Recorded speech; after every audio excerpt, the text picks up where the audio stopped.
What is up, family? Coming to y'all with another video. This video is kind of a precursor to another video I'm getting ready to put out that compares three of the beaches that I know and love here in the Dominican Republic. I didn't include this beach because it kind of is a special beach and kind of stands apart from the others for a couple of different reasons. But my main reason is because this is the last beach God ever made. I don't know if you guys remember the earthquake that happened in Haiti back in 2010, but it devastated Haiti. They had to get the international community to come out and help. And Haiti is attached to the Dominican Republic on the Isle of Espanol.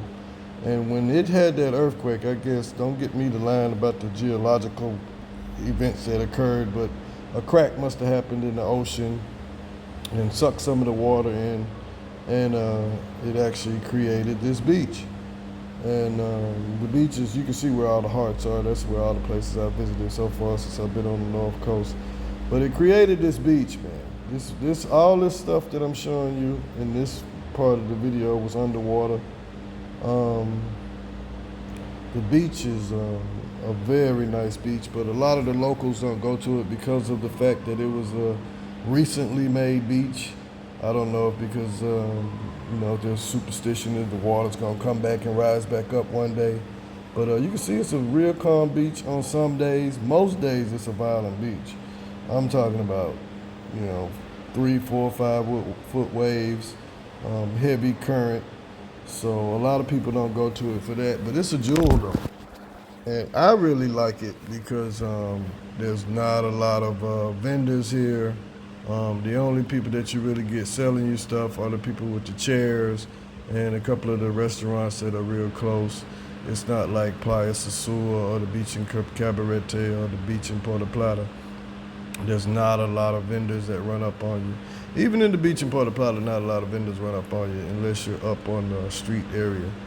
But this is a very nice beach, man, and I come down here daily. Every day it doesn't rain, I usually come down to this beach and walk it, because it's a short walk, probably 15 minutes from one end to the other.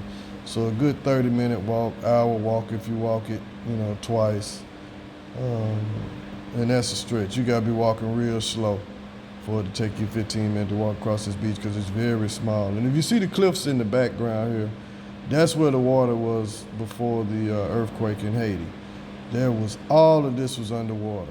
All the condos and developments that are there were right up on the water. There was no sand, it was just rock and stuff like that. So it's amazing that this beach was recently created, and I say recently, 13 years. It's been a lot of time past you. You can't tell from the way Haiti's, the situation there and now. It seems like the earthquake was just last week. They're still in dire straits over there. But yeah, man, it created this beautiful beach. You can see the cliffs here on this side too. All that was water, all of that. And look how soft this sand is. Like I said, that's why I like walking on this beach, man. It takes you can step down a good inch and a half in the sand, and it's just so soft on your feet. It's just wonderful. And like I said, without the crowds, because like I said, a lot of the locals don't come. A lot of people really don't know about the beach. It's kind of tucked off down off one of the streets. There's only a few access points to the beach. I think Marriott and a couple other companies are buying around the beach and starting to build up so they can, have a beach for their patrons that come to the hotel. But for right now, in this little stretch right here, man, this is it. And this, like I said, man, it is nice because nobody comes here. Only the tourists that are either Airbnb in one of the condos or hotels right up on the edge really know about it. Like I said, the locals know about it, but they don't fuck with it. They go to Playa, Sosua, or either up to Playa, but they don't come over here. And it's just a gem, man. And just to know that this wasn't even here and it was just created by an act of God is just amazing to me, man. Like I said, I enjoy it. The sand's soft, people are cool. You meet some weird folks out here every now and then, though. I have met some weirdos. I ain't gonna lie. Because there's like one little tucked off spot back down in the back down here, like a little. So I wouldn't call it a cave, but it does have shelter from the sun when the sun is baking on you during, the afternoon hours into the early evening hours before the sun started catching shadows.